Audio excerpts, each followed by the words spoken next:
Vous voulez que je vous parle de Bernadotte? Bon, alors je vais essayer de cadrer la chose. Vous y êtes? Palestine, terre sacrée pour les fidèles de trois religions. Les noms de ces villes et de ces sites parlent à l'imagination et tout politique. À l'été 1948, en pleine guerre israélo-arabe, les Nations Unies entreprennent une mission de médiation entre Israël et la Jordanie. L'enjeu, la partition de la Palestine. Cette mission est confiée au président de la Croix-Rouge suédoise, le prince Folke Bernadotte.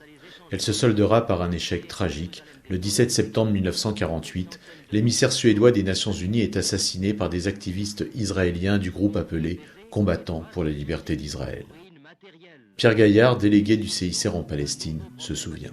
Et dans les jours qui avaient précédé la visite de Bernadotte, j'avais remarqué que partout il y avait des affichettes qui dissuadaient Bernadotte de venir. On voyait Bernadotte recevoir un coup de pied derrière donné par les Israéliens.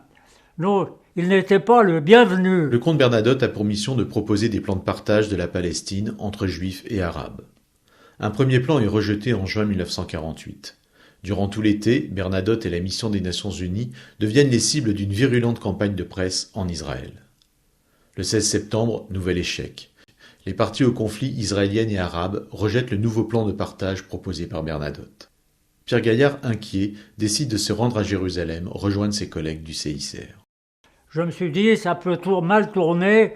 Je suis monté à Jérusalem, où nous avions un bureau, Jérusalem arabe, et de là, j'attendais le passage de Bernadotte. Ce jour-là, le comte Bernadotte devait monter à la résidence qui s'appelait Government House et qui faisait partie d'une zone de sécurité de la Croix-Rouge, car il avait l'intention de s'y installer. Nous étions 3 autos, une auto de l'ONU avec donc des Nations Unies, avec différents observateurs des Nations Unies et du personnel de l'état-major du comte Bernadotte, c'était la première auto, puis venait mon auto, l'auto de la Croix-Rouge où j'étais seul. Celle du comité international, donc une auto de la délégation. Une auto de la délégation, celle de Jérusalem. Puis venait la 3e auto dans laquelle avait pris place le comte Bernadotte, le colonel Serrault et le général Landström sur les sièges arrière. Nous dûmes nous arrêter en chemin. Ils ont regardé Bernadotte et ils l'ont tué à bout portant, ainsi que l'officier qui l'accompagnait. Alors moi, j'attendais la visite de Bernadotte à notre bureau à Jérusalem juif. J'ai été prévenu et on m'a demandé de venir chercher le cadavre de Bernadotte. Alors, on m'a procuré une voiture de la Croix-Rouge britannique qui restait là.